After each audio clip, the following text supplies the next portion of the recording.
Boa noite a todos.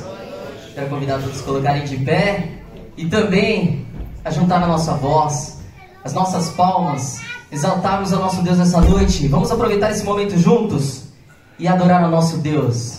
Cante, igreja!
Abaixar a tua cabeça, vamos falar com o nosso Deus maravilhoso. Pai, obrigado por estarmos aqui.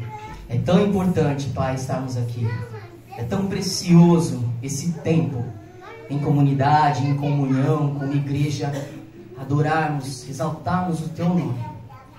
E também em comunidade receber a tua palavra. Pai, obrigado, não existe lugar melhor para estarmos nessa noite.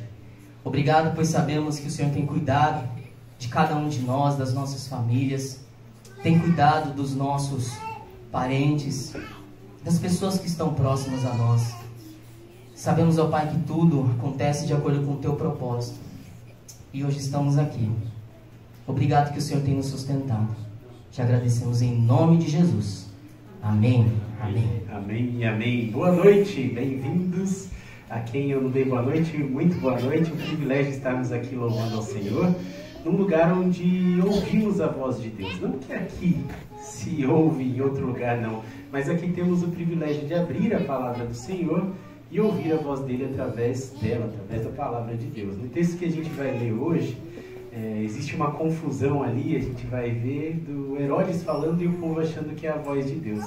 Ouvimos muitas vozes assim, de governantes, de pessoas, de influencers, ao longo da nossa semana, ao longo da nossa vida, e por vezes podemos confundir com a voz de Deus, mas sabemos que aqui nesse lugar, nosso privilégio e compromisso é de fato nos determos e atermos somente a palavra de Deus, as Escrituras, não confundindo com as outras coisas mais desse mundo. Isso é de fato um privilégio, e eu quero que os nossos corações estejam totalmente abertos para ouvir a palavra do Senhor, enquanto cantamos através das músicas que são muito bem selecionadas, pensadas, que as letras falam de fato aquilo que é das Escrituras, como também ao longo da exposição, que você abra sua Bíblia, acenda ela no seu celular, seja lá como for, e leia a palavra do Senhor conosco nessa noite, e seja de fato alimentado pela palavra do Deus Altíssimo, que deixou sua voz ali materializada em nós. É um privilégio ouvirmos, que estejamos de fato atentos então para ouvirmos o que o Senhor tem a nos dizer essa noite. Que assim seja. Eu quero orar e na sequência teremos também um momento de oferta, se você veio preparado, desejoso de fazer, em gratidão ao Senhor. Ali no fundo terá uma caixinha para fazer o dinheiro, aqui nas informações da tela, mas fique à vontade, faça somente se for em alegria e louvor ao Senhor, não como uma moeda de troca, como uma barganha, como algo que se faz para se receber. Não, fazemos porque de fato já recebemos demais do nosso Senhor. Vamos orar? Deus bendito, obrigado pela sua voz, obrigado pela sua palavra, que foi materializada nas Escrituras, que o Senhor preservou ao longo de tanto tempo e chegou até nós hoje. Muito obrigado pelo privilégio de abrirmos a tua palavra, de ouvirmos do Senhor. Muito obrigado, Senhor Jesus, por ser o Verbo de Deus encarnado. Obrigado, Senhor Jesus, por ser a palavra de Deus que veio até nós, se fez homem, carne, para morrer numa cruz. Tu mesmo que estavas lá no início, lá no princípio, quando nada existia, o Senhor veio para morrer por nós. Obrigado por isso. Que ouçamos a sua voz nessa noite, estejamos com os corações atentos, longe dos ruídos e das perturbações, totalmente separados do caos que o mundo é e das tantas informações e distrações que recebemos. Estejamos aqui nesse momento de fato desejosos de ouvir o Senhor, através das músicas que cantamos, através da palavra do Senhor que abriremos, através das orações que fazemos, das reflexões. Deus, que o Senhor fale conosco nessa noite. Pela sua graça, poder e majestade, clamamos. Fala conosco, Deus. E através disso nos transforma, nos faz mais parecidos com o Senhor, para a glória do Senhor somente. Nosso desejo, em nome de Jesus. Amém. Bom culto. Amém, amém. A próxima música que nós vamos cantar, esse próximo louvor, queria trazer uma curiosidade para vocês. Eu tenho certeza que essa música, por muito tempo, dentro da igreja, curiosidade de bastidor, né, de Ministério de Louvor, ela foi muito injustiçada. Porque quando nós cantamos, faz chover, Senhor Jesus, numa época de chuva, o pessoal fala, esse ministro de louvor tá louco, tem que parar de chover, não é cantar, faz chover. Mas eu vou trazer uma curiosidade, para quem já tem acompanhado todos os estudos que a IBNT nos traz, os pastores, os líderes, o significado, o simbolismo da água na Bíblia, né? E a água na Bíblia ela tem um significado, né? Um simbolismo do amor de Deus. Então, quando nós vemos a história do dilúvio, nós vemos Deus derramando o seu amor sobre a terra para limpar os pecados, né, de todos aqueles povos que estavam na iniquidade. Quando nós vemos a menção do livro de João, o soldado espetando a lança no nosso Salvador, ali saiu sangue e água. Então, agora a gente vai cantar essa música de uma maneira diferente. E às vezes, se você encontrar alguma música com essa palavra água, de repente ela vai vir com essa ideia. Então é importante a gente refletir sobre isso e cantar com a nossa razão também. Quero convidar você a juntar a sua voz e exaltar o Senhor.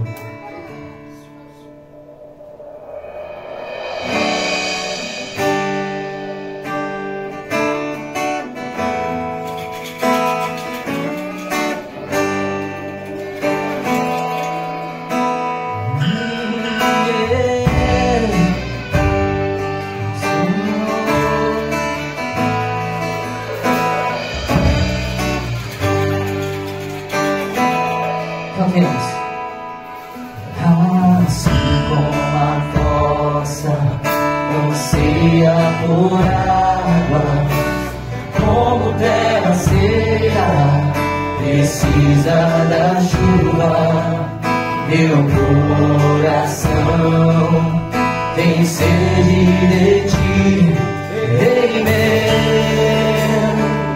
e Deus meu.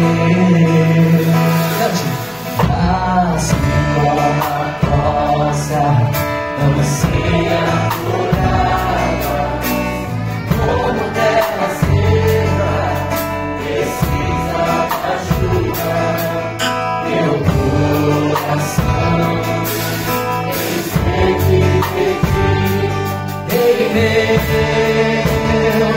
e Deus meu. Ó,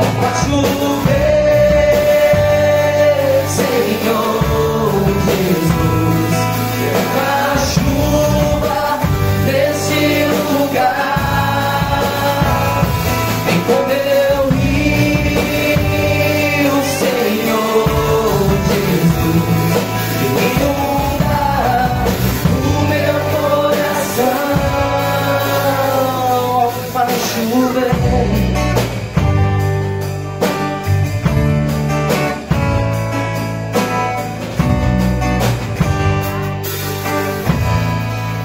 assim como a fossa anseia por água, como terra seca precisa da chuva, meu coração tem sede de ti, Rei meu e Deus meu. Vai chover, vai chover,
só o Senhor Deus.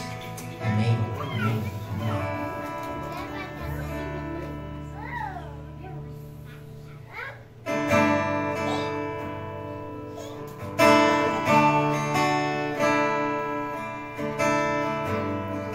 Aproveite esse momento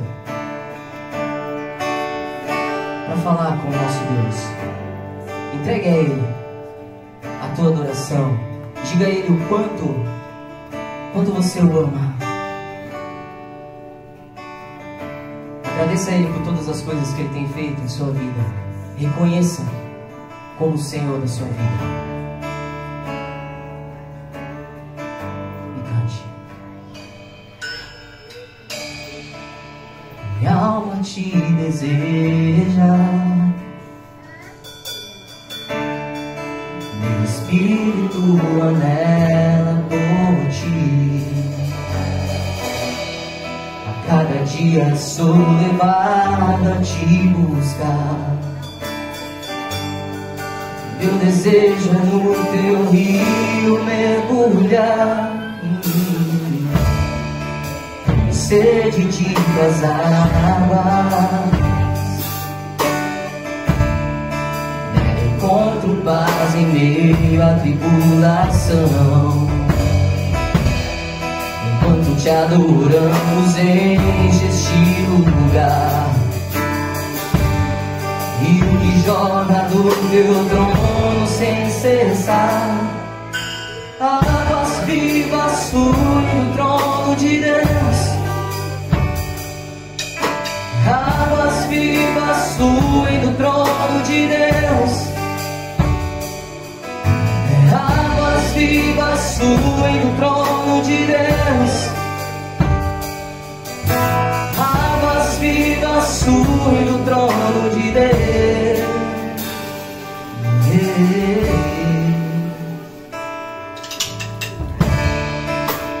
Minha alma te deseja, meu espírito anela por ti. A cada dia sou levado a te buscar. Meu desejo é no teu rio mergulhar. Vale, tenho sede de tuas águas. Encontro paz em meio à tribulação. Enquanto te adoramos, enche este lugar, Senhor. Rio que jorra do teu trono sem cessar. Águas vivas fluem do trono de Deus. Águas vivas fluem do trono de Deus. E elas fluem. Águas vivas fluem do trono de Deus. Águas vivas fluem do trono de Deus. Vem me tocar com tuas águas, vem me curar com o teu rio, vem transformar meu lamento em festa, leva-me ao lugar onde flui a tua unção. Vem me tocar com tuas águas, vem me curar com o teu rio, vem transformar meu lamento em festa, leva-me ao lugar onde flui a tua unção. Águas vivas fluem do trono de Deus. Águas vivas fluem do trono de Deus. Águas vivas fluem do trono de Deus. Águas vivas fluem do trono de Deus. Cante águas. Águas vivas fluem do trono de Deus. E elas fluem. Águas vivas fluem do trono de Deus. Águas vivas fluem do trono de Deus. Águas vivas fluem do trono de Deus.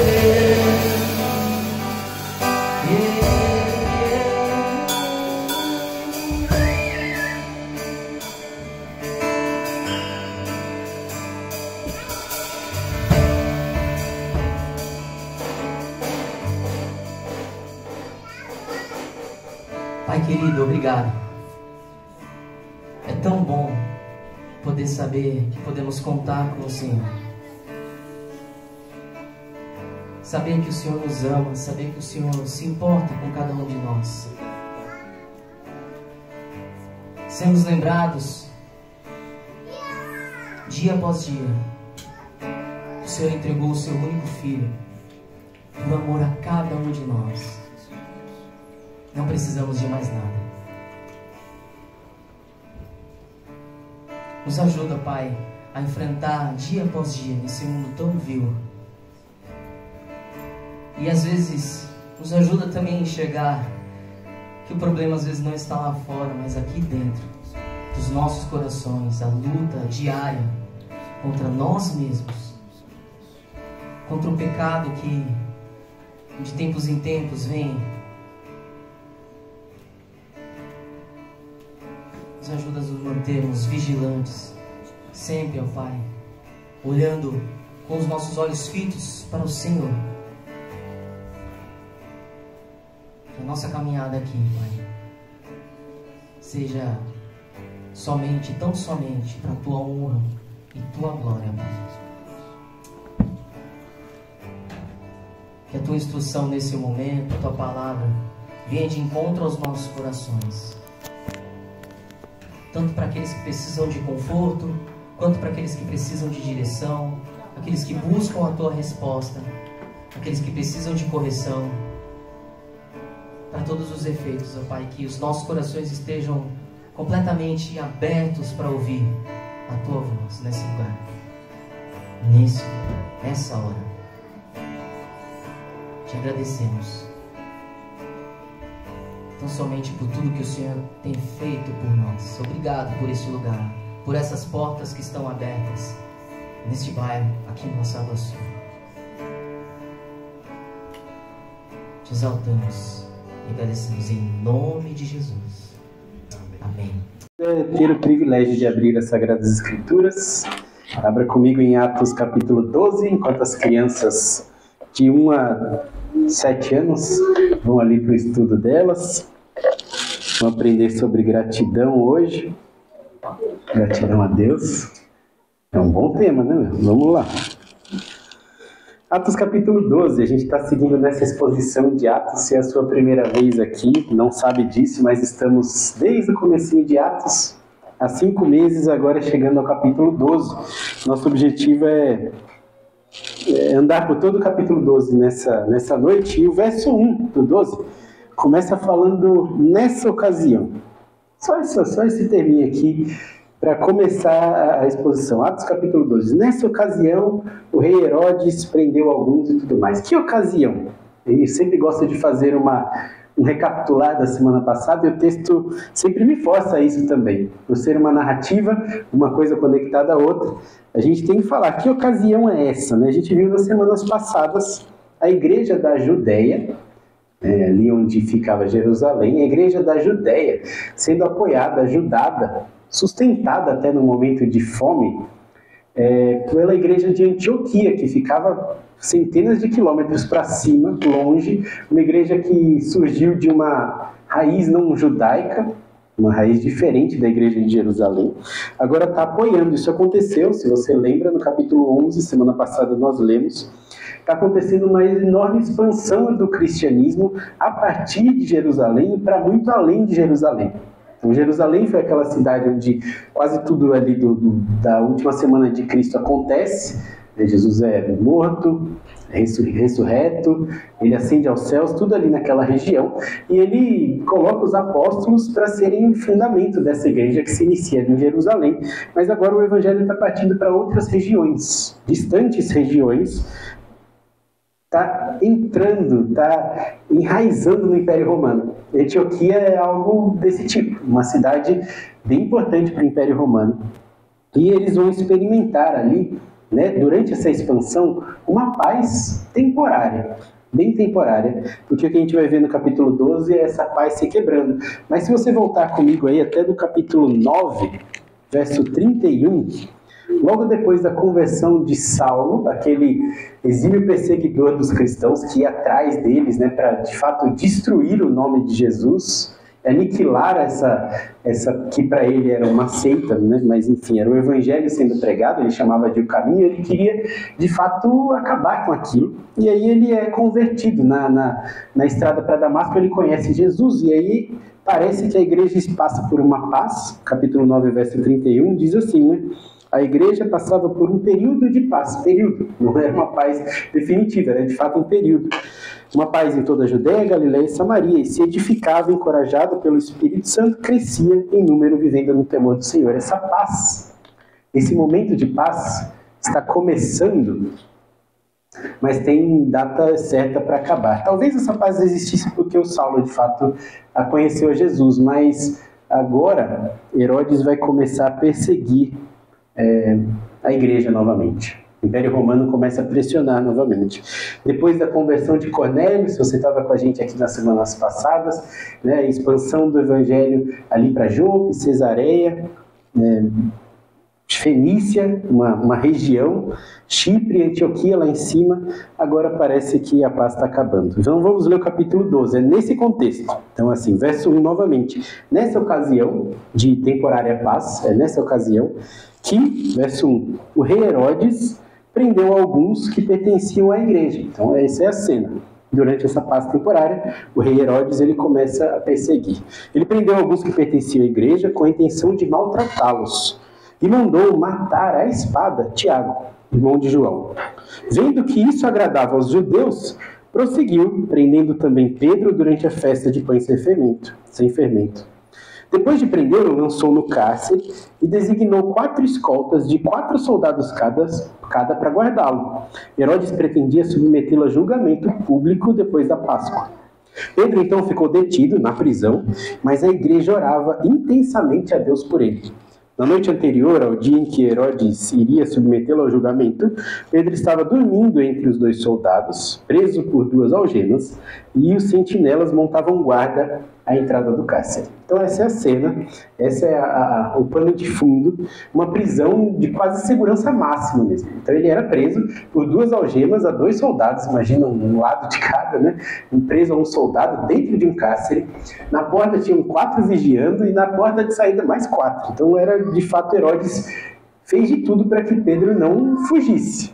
Ele viu que a perseguição aos cristãos, e principalmente aos apóstolos, agradava aos judeus que estavam querendo que isso acabasse, né? Então aquilo que Saulo estava fazendo, a perseguição, ele fazia em nome do judaísmo da época. E quando Saulo foi convertido ao cristianismo, essa perseguição não acabou, deu uma diminuída, temporária paz, mas os judeus se agradavam com isso. Eles queriam, de fato, eliminar os cristãos.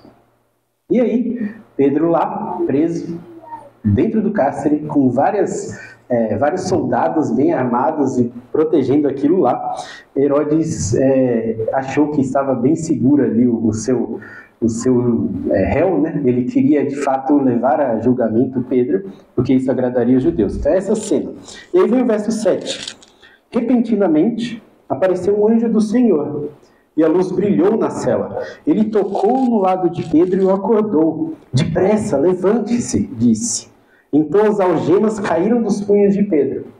O anjo lhe disse, vista-se e calce as sandálias. Então Pedro provavelmente estava nu, com pouca roupa, de noite, no frio, no cárcere. Vista-se e calce as sandálias. Pedro assim o fez, e o anjo ainda disse, põe a capa e siga-me. Quando ele saiu, Pedro o seguiu, mas não sabia que era real, que se fazia por meio do anjo. Tudo parecia uma visão para ele. E aí, verso 10. Passaram pela primeira e pela segunda guardas, chegaram ao portão de ferro que dava para a cidade, e esse se abriu por si mesmo para eles. E passaram. Tendo saído, caminharam ao longo da rua, e de repente o anjo o deixou. Então Pedro caiu em si e disse, agora eu sei, sem dúvida alguma, que o Senhor enviou o seu anjo e me libertou das mãos de Herodes e de tudo que o povo judeu esperava. Percebendo isso, ele se dirigiu à casa de Maria, mãe de João, também chamado Marcos, onde muita gente havia se reunido e estava orando. Então esse pessoal, a igreja, estava ali intercedendo por Pedro. E aí, verso 13, Pedro bateu na porta do alpendre e a criada chamada Rode veio atender. Ao reconhecer a voz de Pedro, tomada de alegria, ela correu de volta, em vez de abrir a porta, ela correu de volta para dentro, sem abrir a porta, e exclamou, Pedro está na porta. E aí o verso 15, você perdeu o juízo, disseram. No entanto, ela insistia em afirmar, é Pedro. Então disseram, deve ser um anjo dele. Pedro, no entanto, continuou batendo. E quando abriram a porta, viram e ficaram perplexos. Então Pedro está lá na porta, em vez de abrir, coitado, acabou de sair da prisão, e ficam lá discutindo se é ele ou não, né? Mas enfim, a cena até meio cômica, né? O pessoal ficou tão feliz que é Pedro na porta, esqueceu de abrir a porta. Mas vamos para o verso 17, para não me perder aqui. Então Pedro, porta aberta, ele porém fez o sinal com a mão, né? Deve ter feito alguma coisa, silêncio, cale-se. Escreveu então como o Senhor o havia tirado da prisão e disse, contem isso a Tiago e aos irmãos. Então saiu e foi para outro lugar. De manhã, não foi pequeno o alvoroço entre os soldados, quanto ao que tinha acontecido a Pedro. Fazendo uma busca completa e não encontrando, Herodes fez uma investigação entre os guardas e ordenou que fossem executados. Depois, e aí começa uma segunda cena, que não tem necessariamente uma relação com a primeira. Mas Herodes, depois disso, foi da Judéia para Cesareia. Se você lembrar, semana passada, retrasada, a gente falou sobre a cidade de Cesareia, uma cidade portuária que o governador usava como residência. Então ele foi de Judéia para Cesareia e permaneceu ali durante algum tempo. Ele estava muito irado contra o povo de Tiro e Sidom, duas regiões acima de Cesareia, pela costa. Contudo, eles haviam se reunido e procuravam uma audiência com ele. Então, nada a ver com a cena primeira de Pedro. Ele está lá irado com essas duas cidades, mas aquelas duas cidades se uniram e queriam uma audiência com ele. Tendo conseguido apoio de Blasto, Tendo conseguido o apoio de Blasto, um homem de confiança do rei, pediram paz, porque dependiam das terras do rei para obter alimento. No dia marcado, Herodes, vestindo de trajes reais, sentou-se no trono e fez um discurso ao povo. Eles começaram a gritar, é voz de Deus e não de homem. Visto que Herodes não glorificou a Deus, imediatamente um anjo do Senhor feriu ele e ele morreu comido por vermes. Entretanto, a palavra de Deus continuava a crescer e espalhar-se. Tendo terminado sua missão, Barnabé e Saulo, lá de Antioquia, voltaram para Jerusalém, levando consigo João também Marcos. Então, só para que a gente não se confunda, deixar claro para vocês que são duas cenas distintas. A primeira, a prisão de Pedro e essa libertação, né, miraculosa. E a segunda, essa morte de Herodes. Não tem uma relação direta com a prisão, mas ele morre. Essas duas cenas, elas parecem ter algo em comum, embora não tenham necessariamente uma história contínua, elas têm uma conexão muito, muito forte, inclusive. O zelo de Deus pelo progresso da sua mensagem. Deus zela pela vida de Pedro, Deus zela também pelo seu nome quando Herodes se diz Deus, ou se reconhece como Deus. Eu quero começar pelo fim, por essa cena do Herodes, a partir do verso 20, na verdade, no finalzinho do verso 19, quero ir mais a fundo nessa parte final, depois a gente volta ali para a cena de Pedro. Se você leu comigo semana passada, no capítulo 11, sabia que, ou deve lembrar que aquela região estava passando por fome. Existia ali na Judéia e na região uma fome bem estabelecida, inclusive, intensa, e a igreja de Antioquia que apoiava a igreja de Jerusalém. Mas o resto da cidade passava por isso, por fome. E por algum motivo que não é relatado aqui por Lucas, no autor de Atos, as cidades de Tiro e Sidom, então subindo ali, se você lembra do mapa que a gente viu, tinha Jope, Cesareia, mais acima tem Tiro e Sidom, ao norte ali de Cesareia, região que indo pela costa entrava ali na Fenícia, que hoje é o Líbano, aquela região ali. Esses de Tiro e Sidom, eles, embora Herodes estivesse bravo com eles dependiam da Judéia para se alimentar. É isso que o verso 20 diz. Olha comigo novamente. O Herodes estava muito irado com o povo de Tiro e Sidom, contudo eles haviam se reunido e procuravam ter uma audiência. E conseguiram apoio ali do Blasto, que era um homem de confiança do rei, e pediram paz. Por quê? Porque dependiam do rei, ou das terras do rei, para obter alimento. Então eles conseguem essa agenda com Herodes, e no dia marcado, ali naquele momento, depois do discurso, eles tratam Herodes como um deus. E o texto deixa claro, que de alguma forma o Herodes ele intentou, desejou isso, ou pelo menos ele não resistiu à ideia de ser comparado com Deus. Verso 21 e 22, né? No dia marcado dessa audiência, o Herodes, vestido de trajes reais, sentou-se no trono e fez o discurso. E eles começaram a gritar: é voz de Deus e não de homens. Eles chamaram Herodes de Deus. O Flávio Joséfo, que é um historiador do primeiro século, muito próximo dessa época, que viveu 100 anos depois, ele relata esse acontecimento no livro dele. O livro chama Antiguidades Judaicas. E ele relata que lá no segundo dia dos jogos, das festividades, esses jogos aconteciam em Cesareia, para comemorar o aniversário do imperador. Então eles estavam ali nos dias de jogos e tudo mais. E aí o Herodes entrou na arena, no romper do dia, no amanhecer. E ele estava vestido com roupas, uma capa, tecida com fios de prata. E aí quando os primeiros raios solares bateram nele, ele brilhou ali na arena, nesse momento.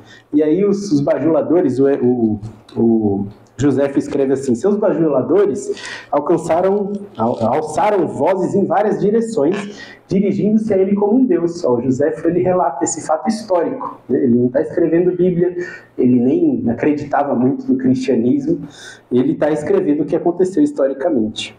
E ele relata que disseram, né, ao Herodes: que seja propício a nós, se até aqui te temíamos como um homem, agora, de hoje em diante, concordamos que tu é mais que um mero mortal em teu ser. É o que eles falam, né?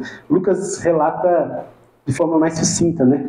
É voz de Deus. Mas o José ele diz que esse pessoal considerou ele mais que um mero mortal. E é engraçado que o José ele escreve no finalzinho que o rei não repreendeu isso, nem rejeitou as lisonjas, não disse que aquilo era errado.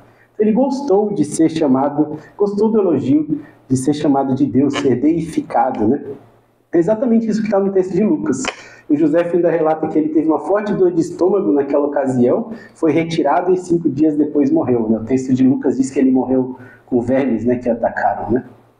Então a história aprovando, atestando o que a Bíblia já dizia, não que precise da história, a Bíblia é fato, é real, mas o José escreve, né? Inclusive no verso 23, né, aí diz o motivo da morte, que José não vai dizer. Verso 23 diz: visto que Herodes não glorificou a Deus, o fato dele ter sido chamado de Deus e não ter dito, não sou Deus, só há um Deus, ele não glorificou a Deus com isso, isso não agradou ao Senhor. Imediatamente um anjo o feriu e ele morreu comido por vermes. Herodes tinha intenções de matar quem fosse necessário para agradar aos judeus. E ele tentou matar Pedro, né? Ele prendeu, colocou aquela segurança máxima no cárcere e tudo mais, se levantou contra o povo de Deus, se levantou contra o próprio Deus, e Deus não deixou Herodes impune. Lendo uma profecia do Antigo Testamento, Zacarias capítulo 2, falando ali do contexto de restauração de Israel, fala ali um pouquinho mais, além desse verso 8, mas eu vou me limitar a ele, falando que Deus agiria contra as nações e protegeria seu povo.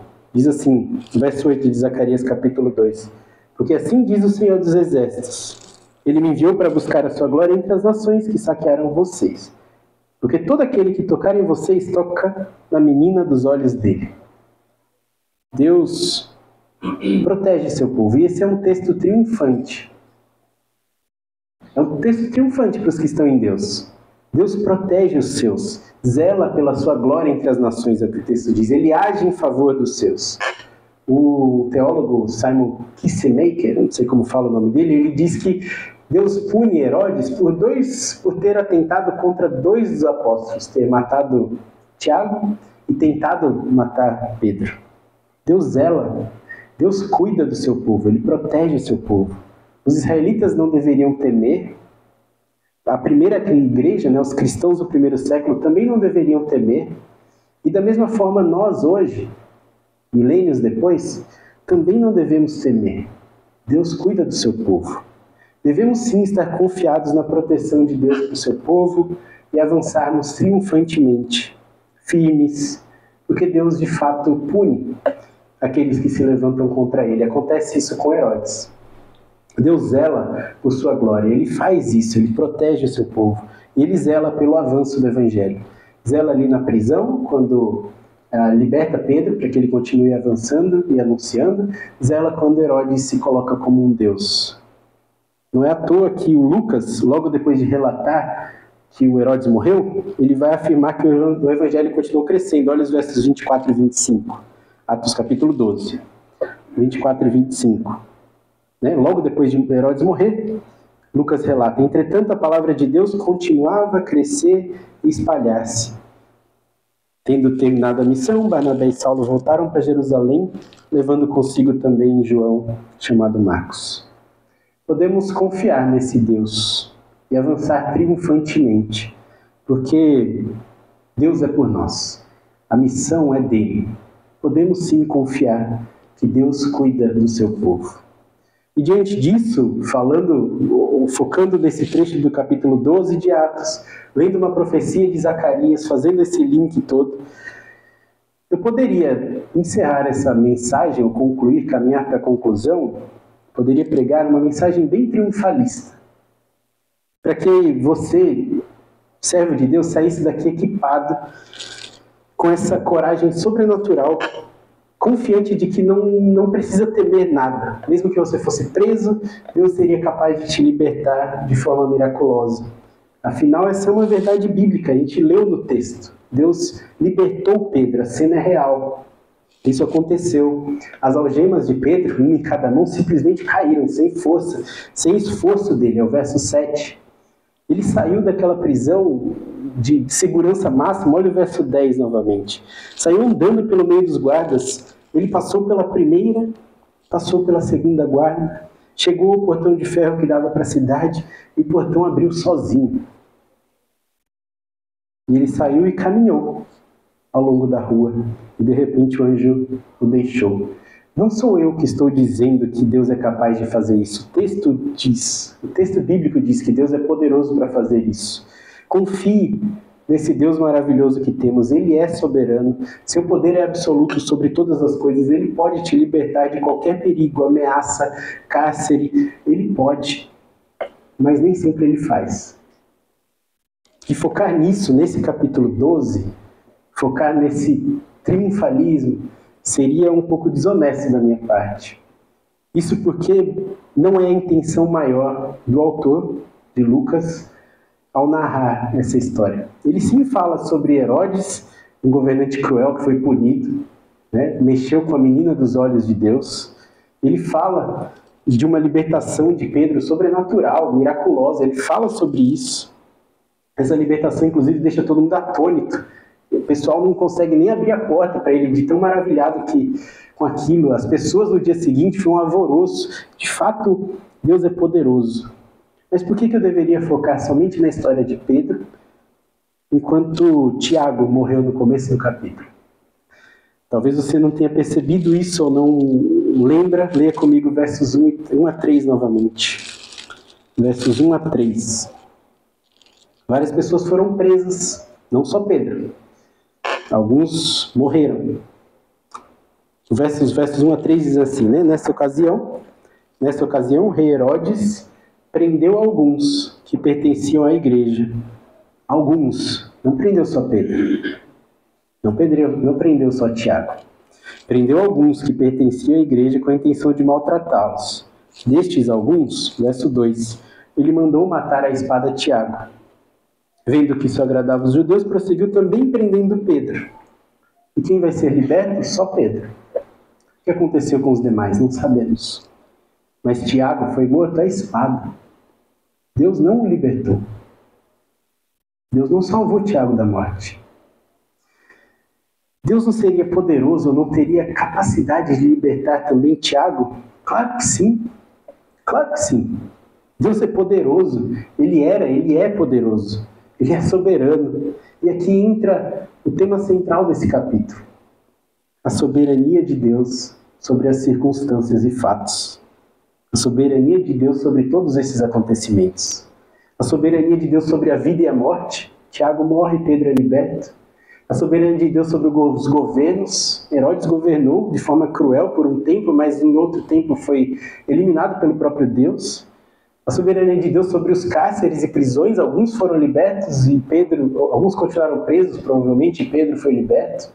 Eu imagino que a pressão sobre aqueles que estavam presos, depois que Pedro foi miraculosamente liberto, deve ter aumentado. A perseguição em Jerusalém também. Deus é soberano sobre o avanço do Evangelho. A gente pode perguntar, mas por que Deus não livrou Tiago também, então? Será que Deus gostava mais de Pedro do que de Tiago? Eu quero olhar alguns textos com vocês, mas antes eu tenho que te lembrar que existem 4 Tiagos na Bíblia. A gente tem o Tiago, o filho de Zebedeu, que é irmão do João, então apóstolo Tiago, irmão do apóstolo João. A gente tem um outro apóstolo que também é Tiago, talvez você nunca tenha percebido nisso, mas são 2 apóstolos Tiago, para confundir um pouco a nossa cabeça. Esse segundo, ele é filho de Alfeu. A gente tem um terceiro Tiago ainda na Bíblia, que é o irmão de Jesus. E um quarto Tiago, que esse é mais desconhecido, é o pai de Judas, não o Judas Iscariotes, o Judas Tadeu. Então são 4 Tiagos. Mas Lucas, ao relatar aqui em Atos, fez questão de dizer qual desses Tiagos ele estava falando. Olha o verso 2. Mandou matar Tiago, o irmão de João. O apóstolo Tiago foi morto, irmão do apóstolo João. E João foi o apóstolo que viveu mais tempo, né? O único que não foi morto pelo Império Romano, morreu de velhice, provavelmente. Né? Olha alguns textos sobre o apóstolo Tiago, eu quero ler todos eles em Marcos para facilitar. Então começa lá em Marcos capítulo 1, verso 16, a gente vai ler algumas passagens em Marcos, mas essas mesmas passagens estão nos outros evangelhos também. Marcos capítulo 1, verso 16 a 20. Enquanto andava às margens do mar, Jesus andava às margens do mar da Galileia, ele viu Simão e André, seu irmão, lançando as redes no mar, pois eram pescadores. Então Jesus lhes disse, sigam-me e eu farei de vocês pescadores de homens. No mesmo instante eles deixaram as redes e o seguiram. Então está falando aqui do chamado de Simão, Pedro e André. Verso 19, indo um pouco mais adiante, viu Tiago e João, os filhos de Zebedeu, os 2 irmãos. Eles também estavam preparando as redes no barco. Imediatamente Jesus os chamou e eles seguiram Jesus, deixando Zebedeu, o pai deles, com os empregados do barco. Então Jesus chamou Tiago exatamente da mesma forma que chamou Simão, Pedro. E os outros apóstolos também, ele chamou pessoalmente, não há diferença nenhuma entre Tiago e Pedro no chamado de Cristo. Olha agora capítulo 9, Marcos capítulo 9, verso 2. Vou ler só 3 versos. Mas é a cena ali da transfiguração de Jesus no monte. Verso 2 diz assim, 6 dias depois, Jesus tomou consigo Pedro, Tiago e João. E os levou em particular ao alto do monte, onde ficaram a sós. E ali ele foi transfigurado diante deles. As suas roupas se tornaram brancas, de um branco resplandecente, como nenhum lavandeiro sobre a terra seria capaz de branqueá-las. E apareceram diante deles quem? Pedro, Tiago e João. E Jesus, apareceram diante deles Elias e Moisés conversando com Jesus. Tiago experimentou esse momento tão maravilhoso com Jesus. Ele viu o espaço e tempo se romperem. Ele viu uma fenda no tempo, você gosta de ficção científica, mas Elias e Moisés vivos, conversando com Jesus sobre a morte de Jesus, que vai acontecer no futuro.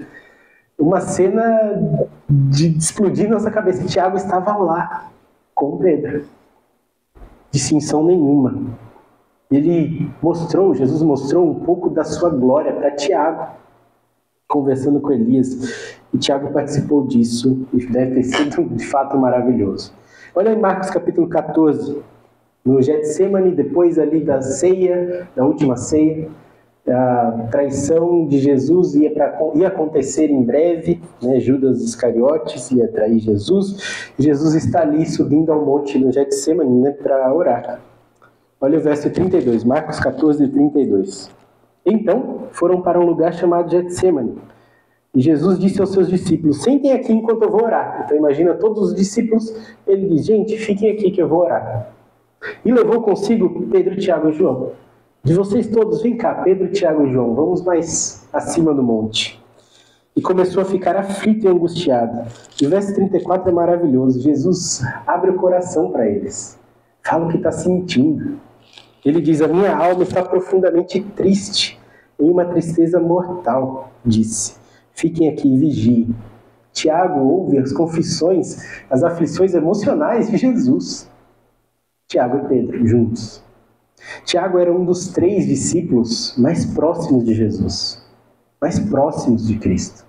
Ele e Pedro viveram basicamente as mesmas experiências com o Senhor. E Tiago foi morto. Morto pela espada, a mão do Herodes. Deus decidiu não poupar a vida dele. Por quê? Por muitas vezes tentamos obter respostas na nossa vida, nas nossas dificuldades, nas nossas aflições, nas coisas que acontecem ao nosso redor, e a gente pergunta: Deus, mas por quê? Respostas essas que não temos, respostas essas que o texto não nos dá. Por que Tiago não foi poupado? Por que Deus livrou um e não o outro? Isso, meus irmãos, é soberania.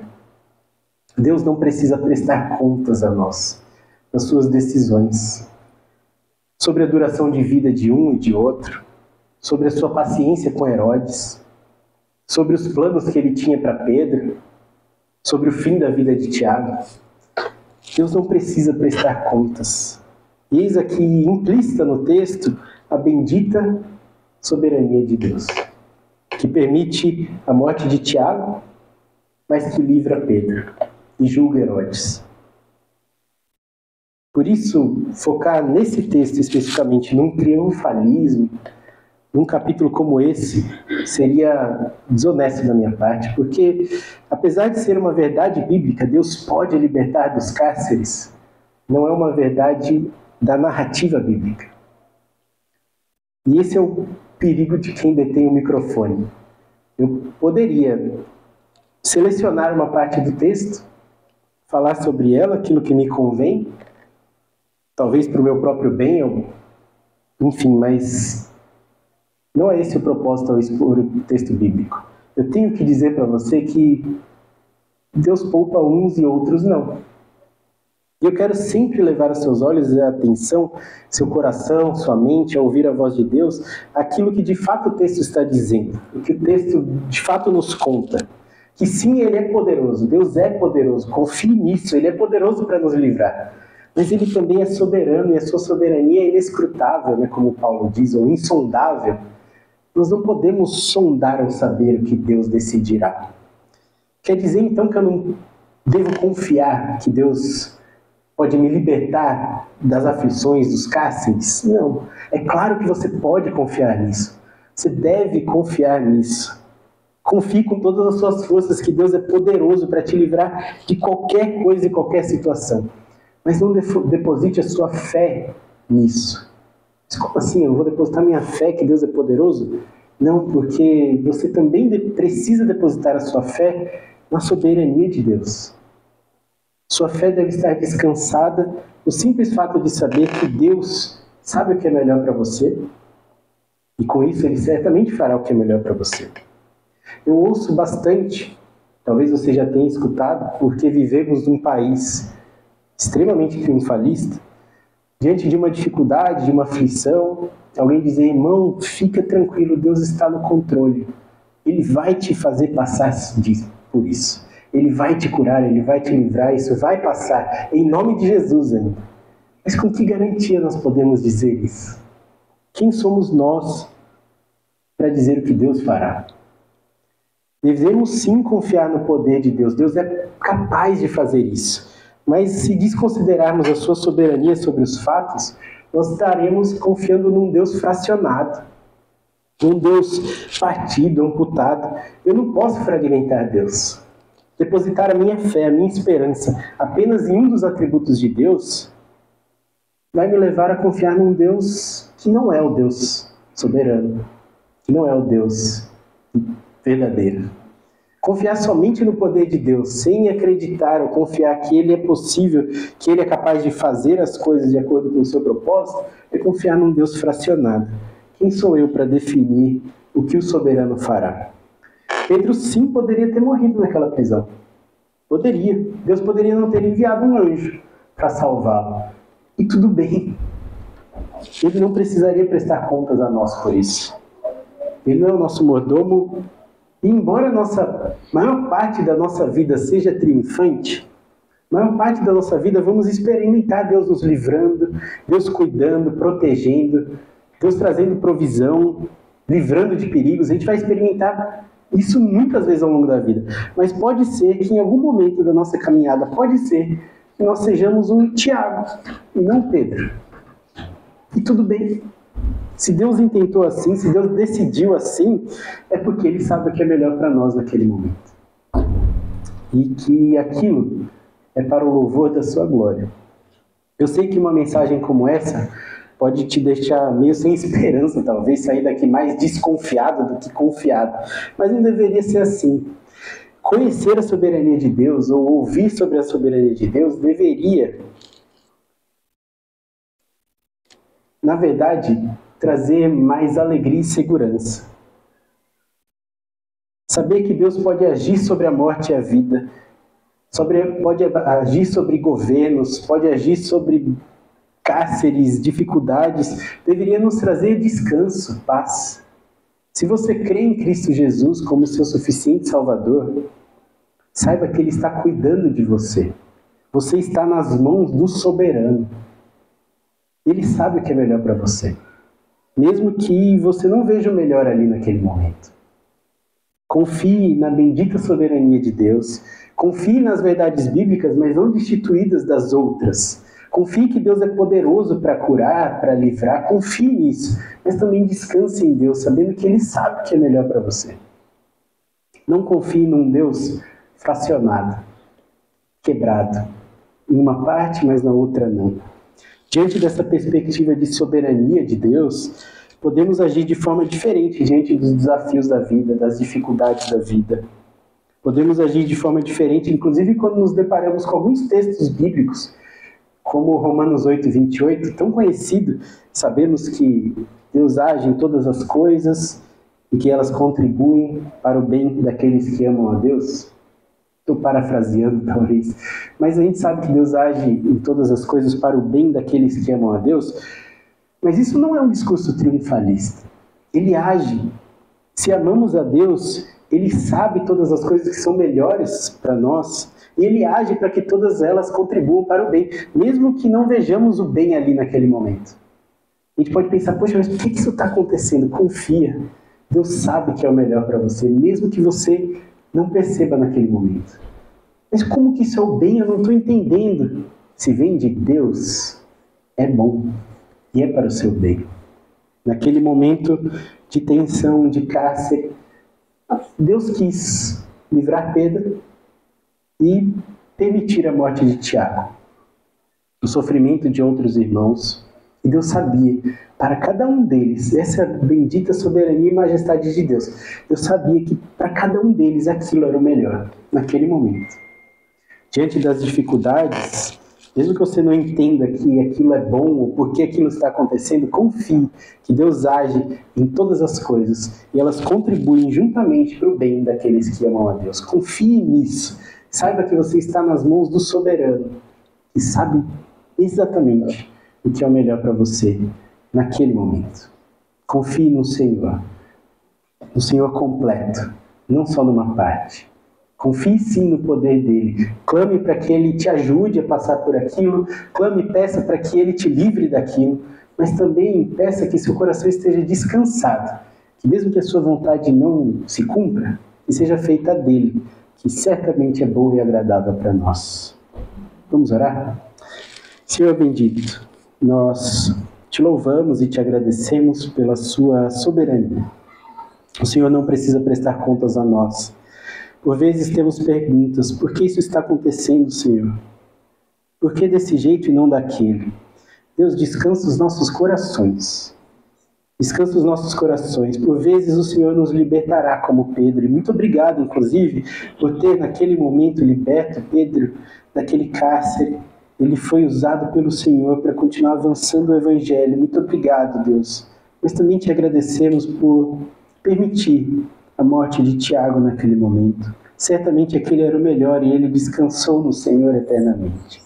Deus, diante dos desafios da nossa vida, que possamos sim confiar que o Senhor é poderoso para nos livrar, guardar, proteger mas que também possamos confiar e descansar que o Senhor sabe o que é de fato melhor para nós. Nos ajuda a descansar na sua soberania.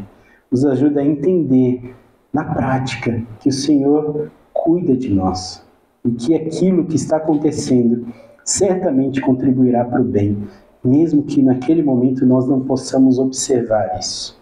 Deus, que essa igreja cresça fundamentada nas verdades bíblicas, na verdade de que o Senhor cuida e zela pelo seu povo. Que juntos podemos triunfantemente marchar, mesmo que alguns fiquem pelo caminho. Sabemos que a mensagem do Senhor será propagada, porque o Senhor é que zela por isso. Muito obrigado, Deus, por podermos descansar nas suas mãos. Se há alguém aqui nessa noite que ainda não tem essa certeza de descanso, não sabe se está de fato em suas mãos ou não, que o Senhor incomode, transforme, para que os dilemas dessa vida sejam brandos, que haja uma alegria, que haja uma paz incompreensível, vinda do alto, diante das tantas dificuldades que vivemos. Porque podemos então repousar no Senhor. Deus, transforma corações nessa noite. Daqueles que já te conhecem, para que confiem mais no Senhor. Daqueles que ainda não te conhecem, para que entreguem as rédeas da sua vida nas suas mãos, para que o Senhor os guie eternamente e para a glória do Senhor. Esse é o nosso desejo, em nome de Jesus. Amém. Que Deus abençoe vocês, uma excelente quarta-feira e até a próxima.